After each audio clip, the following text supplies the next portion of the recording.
Merci, Madame la Présidente. Honorables collègues, je prends la parole aujourd'hui en appui au projet de loi S-219, loi instituant la Journée de l'indépendance de la magistrature. Avant d'entrer dans les détails du projet de loi, j'aimerais d'abord remercier le sénateur Moreau. Cette initiative est en grande partie le fruit de son leadership et de son profond respect pour le rôle d'un pouvoir judiciaire indépendant dans notre démocratie. Il en a été le premier parrain et l'a présenté avec conviction et soin. Bien que le sénateur Moreau ne soit plus en mesure de remplir ce rôle, il m'a généreusement confié la responsabilité de marrainer ce projet de loi. Je suis reconnaissante de sa confiance et je suis honorée de poursuivre le travail. Il s'agit du premier projet de loi dont je suis la marraine. Ce projet de loi nous donne l'occasion de réaffirmer l'engagement du Canada envers la séparation des pouvoirs, les principes de notre Constitution et la primauté de la justice et des droits de la personne. En cette époque de tensions géopolitiques, de recul démocratique à travers le monde et de menaces croissantes pour l'État de droit, nous devons rester fermes dans notre engagement envers les valeurs canadiennes. Le projet de loi S-219 est l'occasion de le faire. J'aimerais d'abord expliquer la signification du 11 janvier, jour désigné comme Journée de l'indépendance judiciaire par ce projet de loi. Je donnerai un aperçu de l'importance d'instaurer une journée annuelle et je parlerai de la manière dont ce projet de loi contribue à maintenir la confiance du public dans les institutions dans le contexte canadien, ainsi que souligner notre engagement envers les droits de la personne. Je conclurai par une analyse de l'indépendance judiciaire selon la perspective des deux yeux qui voient et sur la notion occidentale de la lucidité. Et ce projet de loi proclamera le 11 janvier, journée de l'indépendance de la magistrature. Cette date est choisie pas parce que c'est mon anniversaire, mais parce que c'est l'anniversaire de la marche des 1000 robes en Pologne. Le 11 janvier 2020, des milliers de juges de Pologne et de toute l'Europe ont défilé dans les rues de Varsovie en robe, montrant pacifiquement au gouvernement qu'il n'aurait aucune ingérence politique dans le pouvoir judiciaire. Ils protestaient contre une multitude d'attaques menées contre l'indépendance des tribunaux. Cela comprenait la mise en place de procédures disciplinaires à l'encontre des juges qui s'opposaient aux partis politiques au pouvoir. Et il suggérait aussi une loi muselière qui interdisait aux juges de remettre publiquement en question les nominations effectuées par le gouvernement. Comme le sénateur Moreau l'a souligné dans son discours en deuxième lecture, le projet de loi S-219 est une marque de soutien à l'appel qui a été lancé, un geste de commémoration de cet événement et un acte de solidarité envers l'événement des 1000 toges. C'est une expression de l'engagement du Canada envers l'État de droit aujourd'hui pour les générations futures et en particulier face aux réalités politiques en constante évolution. Cela nous donne un rappel des juges qui se sont levés pour défendre la démocratie et la séparation des pouvoirs lorsque leurs institutions étaient menacées. Des appels internationaux sont lancés aux États membres de l'ONU pour qu'ils instaurent une journée de l'indépendance de la magistrature. L'Association internationale des magistrats, le Conseil consultatif du Réseau mondial pour l'intégrité judiciaire et le rapporteur spécial des Nations unies sur l'indépendance des juges et des avocats ont tous soutenu son adoption. Le sénateur Moreau a indiqué dans son discours qu'avec l'adoption du projet de loi 219, le Canada sera le premier pays démocratique au monde à répondre à cet appel. Au Canada, notre système judiciaire est stable, il est solide et il est bien protégé. La Cour suprême du Canada définit l'indépendance de la magistrature comme la nature de la relation entre un tribunal et les autres. Cette relation doit être marquée par une forme de séparation intellectuelle qui permet aux juges de rendre des décisions fondées uniquement sur les exigences de la loi et de la justice. Fin de la citation. La protection de cette séparation est mentionnée dans le préambule de la loi constitutionnelle de 1867. Elle est consacrée pour les procès criminels à l'alinéa 11D de la Charte pour les cours supérieures aux articles 96 à 100 de la loi constitutionnelle de 1867. Dans la pratique, cela signifie veiller à ce qu'il n'y ait aucun contrôle de l'exécutif sur les tribunaux, les juges et les juristes. Cela signifie défendre la démocratie en empêchant les abus de pouvoir et en préservant notre système de vérification et de contrepoids. Selon le rapporteur spécial des Nations unies sur l'indépendance des juges et des avocats, parmi les exemples concrets de l'indépendance de la magistrature figurent une procédure équitable, des critères de nomination des juges, des garanties relatives à la sécurité de leur mandat, les conditions régissant la promotion, la mutation, la suspension et la cessation des fonctions, ainsi que l'indépendance effective face à toute ingérence politique de la part des pouvoirs exécutifs et législatifs. Un système juridique véritablement indépendant renforce la démocratie, accroît la confiance du public et est le signe d'une gouvernance responsable. La force de notre démocratie repose sur l'engagement inébranlable envers l'État de droit qui est le mieux assuré par les tribunaux à l'abri de toute influence ou ingérence politique, habileté à agir en toute impartialité et dont les juges sont nommés selon des processus transparents et fondés sur le mérite. Dans son célèbre discours prononcé lors du Forum économique mondial de Davos, le premier ministre Mark Carney a mis de l'avant ses valeurs sur la scène internationale, notamment l'engagement du Canada à défendre les droits de la personne. Dans le contexte turbulent de la géopolitique moderne, il est crucial de renforcer notre engagement à préserver la confiance dans les institutions démocratiques ainsi que la paix, l'ordre et la bonne gouvernance que notre Constitution nous oblige à défendre.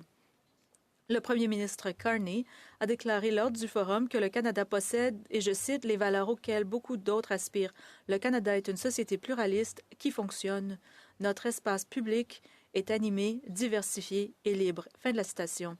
Chers collègues, vous demandez peut-être maintenant si notre système judiciaire est solide et que notre société fonctionne. Pourquoi avons-nous besoin de déclarer une journée annuelle de l'indépendance de la magistrature? Deux raisons principales. Premièrement, c'est une marque de solidarité avec les tribunaux indépendants du monde entier. Fort de notre position privilégiée au sein d'une démocratie solide, le Canada peut montrer que nous soutenons les institutions démocratiques partout dans le monde et présenter un exemple. Bon nombre des pays sont confrontés à un recul de la démocratie, à des menaces pesant sur leurs institutions, pas seulement en Pologne, mais aussi en Hongrie, en Inde, en Équateur, aux Philippines et aux États-Unis. Sur tous les continents, partout dans le monde, la démocratie est menacée par la corruption, les abus de pouvoir exécutif et l'injustice au sein du système judiciaire.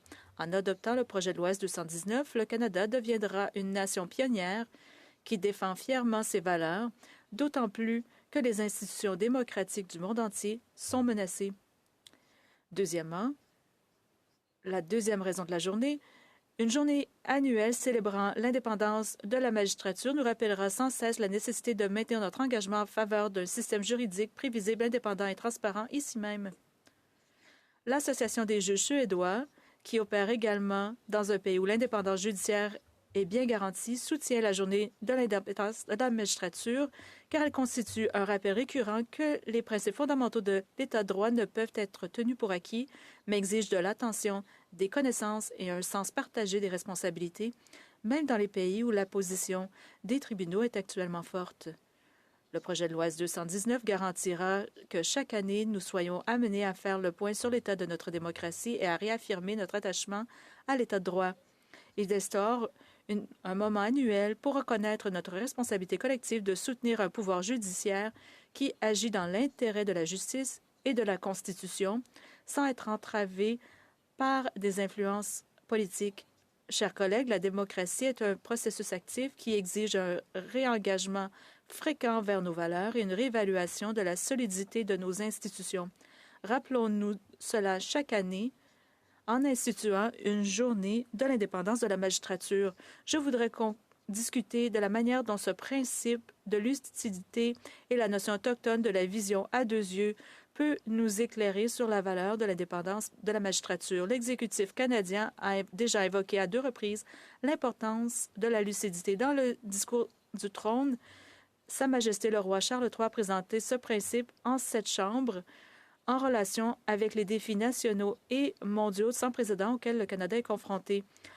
Plus récemment, le premier ministre Carney a évoqué le même principe à Davos, appelant à un pragmatisme fondé sur les faits, la réalité, dans un contexte de rapport de force géopolitique changeant. Dans les deux cas, avoir les yeux ouverts signifie résister à la complaisance, affronter des vérités dérangeantes et reconnaître que les institutions démocratiques, aussi solides soient-elles, ne sont jamais autonomes.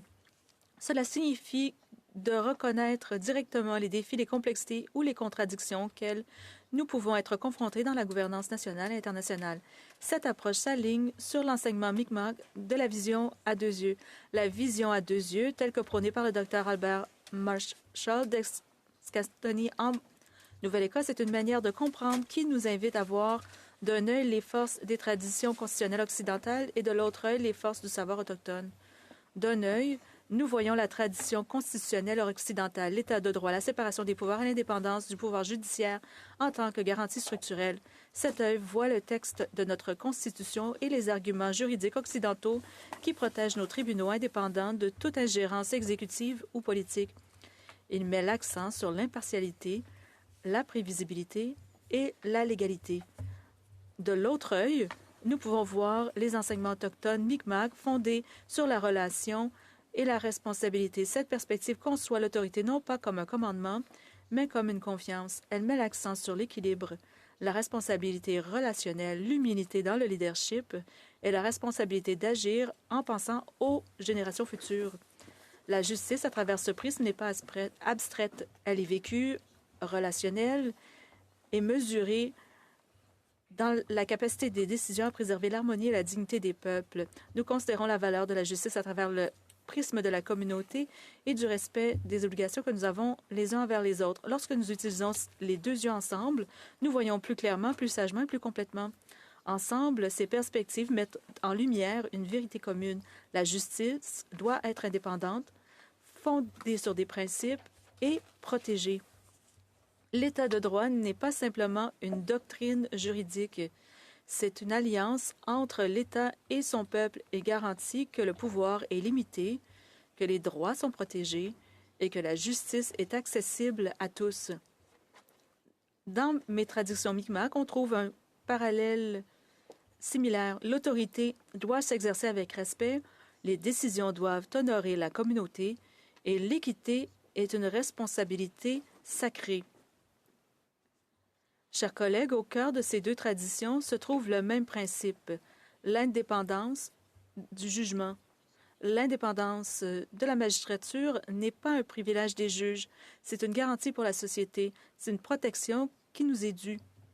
Elle garantit que chaque personne, quel que soit son statut ou son influence, est égale devant la loi. Elle garantit que les gouvernements agissent dans les limites constitutionnelles. Elle garantit que la justice n'est pas façonnée par les vents de la politique, mais repose sur des principes durables.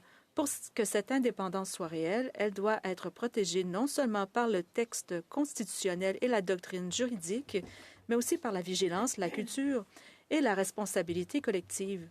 Voilà pourquoi je crois que le projet de loi S-219 est important.